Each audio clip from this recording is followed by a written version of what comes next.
కేసులో యువతిపై అత్యాచార యత్నం కేసు విచారణ వేగవంతం. నిందితుడి కోసం 2 స్పెషల్ టీమ్స్ ఏర్పాటు.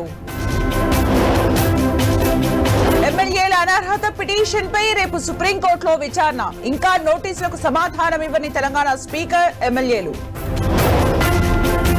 ఢిల్లీకి తెలంగాణ సీఎం రేవంత్ రెడ్డి కేబినెట్ విస్తరణ, నామినేటెడ్ పోస్టులపై అధిష్టానంతో చర్చ.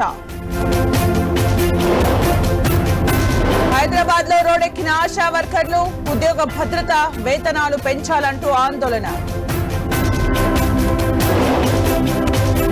బెట్టింగ్ యాప్స్ కేసులో కీలక మలుపు. 19 మంది యాప్ ఓనర్లపై కేసు నమోదు. వరంగల్లో ముదురుతున్న దేవాదుల వాటర్ వార్. 24 గంటల్లో నీటి విడుదలకు బీఆర్ఎస్ డిమాండ్. కర్ణాటకలో ముస్లింలకు రిజర్వేషన్లపై రాజ్యసభలో రగడ. కాంగ్రెస్ ప్రభుత్వ తీర్మానాన్ని వ్యతిరేకించిన కేంద్రం.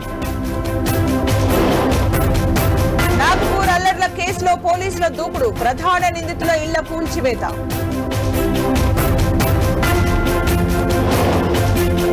మహారాష్ట్రలో ముదురుతున్న కునాల్ స్కిట్ వివాదం.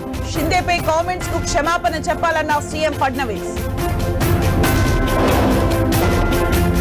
జోరు మీదున్న స్టాక్ మార్కెట్లు. 1000 పాయింట్లకు పైగా లాభంలో సెన్సెక్స్.